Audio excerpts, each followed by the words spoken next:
So Ken had written a couple of days ago and said, well, it seems like this whole thing about emptiness is a bit over-dramatized or something like that, that it could be made more simple. Over-mystified and over-complicated. Yeah. A secret teaching. A secret teaching that's actually very simple. And so, you were saying, okay, I'm just a bunch of atoms and molecules, and, that's it. And the problem is I usually forget that when something happens and get all riled up. But then you said, at the time of death, the atoms and molecules just kind of dissolve, but my mind stream will go on. I am just recycled molecules that have temporarily come together as Ken. In the not too distant future, these molecules will be arranged yet again. My actions and mind stream, however, will continue on to another life. Now the part about, yes, the atoms and molecules have been just, rearranged. And the label given to them hasn't been Ken, it's been body. Okay? It's been body. Because we do not innately grasp our body to be us. Sometimes it seems as if we do, that my body is me, and we say, don't touch me, don't come near me. But other times we talk about my body. Yeah, don't we? My body doesn't feel well. We talk about the body as if it's something different from who we are. Yeah, so we're not innately grasping the body to be the self. Okay? Similarly, we're not innately grasping the mind to be the self either. Because there was a little bit of the molecules get left behind, but my mind stream and my karma, in parentheses, that is me, I go on to the next life. It's not like that either, okay?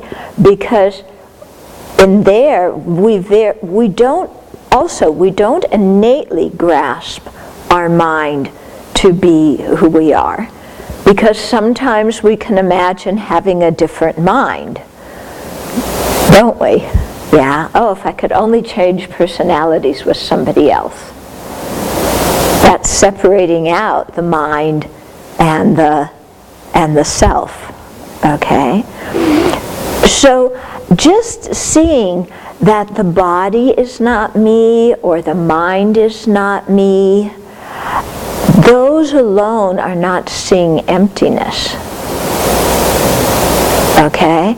Because the subtlest object of negation, is we're not seeing the self as grasping the self as either being the body or the mind, but somehow you're grasping it as an independent entity that is mixed in with the body and mind.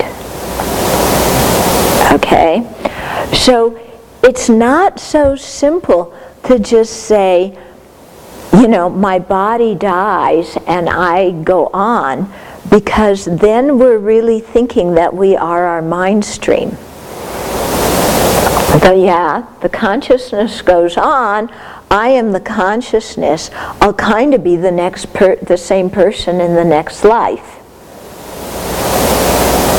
No.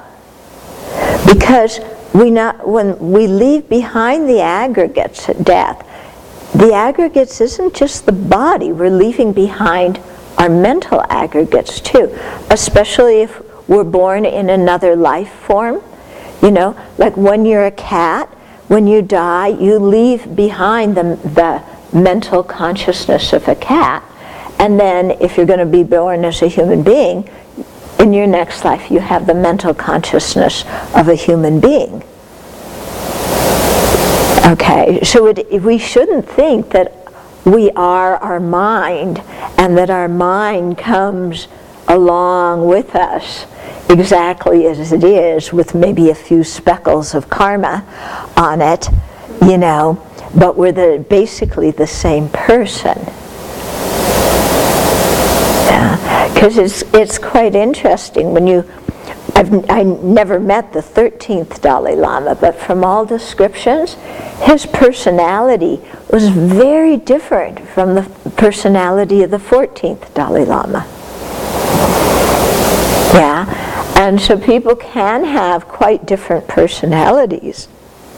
You know, what is a personality anyway? It's not some kind of fixed thing. Yeah, but they can differ a lot just in habits from one life to the other.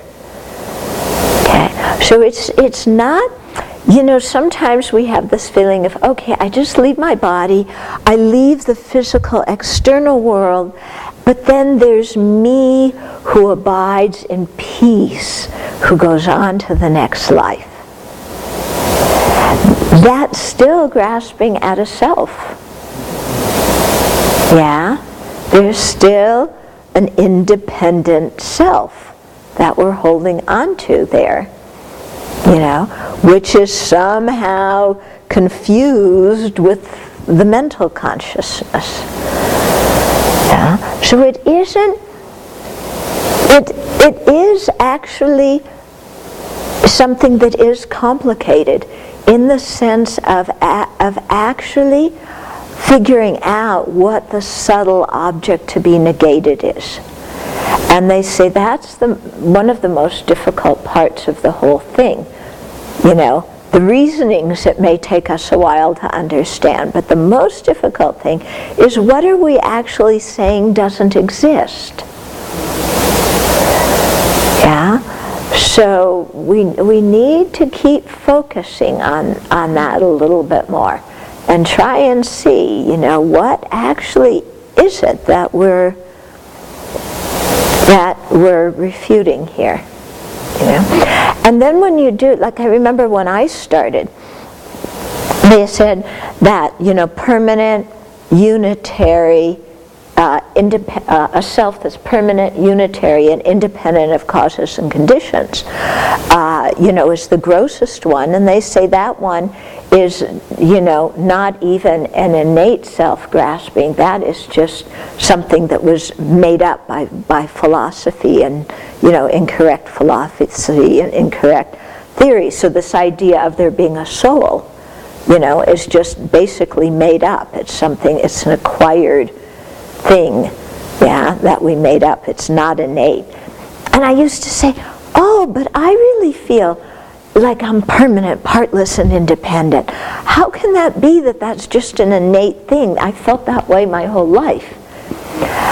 But then I began to look deeper and scratch the surface more and realize, okay, I may have felt, you know, permanent, somewhat, you know, not having parts, somewhat independent of causes and conditions, but I did feel like I was my mind stream. I was grasping that, even though that's not innate, you know.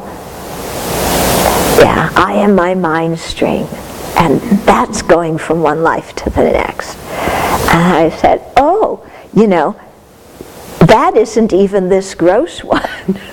Yeah, I mean, it helped me understand that this gross one, how the gross one was really gross and how it was really made up. Because just thinking, you know, I don't really die at death, I go on, you know, nobody really taught me that. That was kind of maybe a thought I had when I was little. But this one of thinking, you know, permanent, partless, and independent is even grosser than that kind of thing. Yeah, when you think about it, you know, that was really made up. Okay, but this other thing, you know, part of us feel like, you know, I'll leave this whole obnoxious world behind. It's so noisy. It's so, everything's going on. And okay, I have to give up all my ego identity, but that's not too bad, because then there will just be me. my mind stream so peaceful without all this stuff coming at me, and that will go on. Yeah, but that's self-grasping. Okay?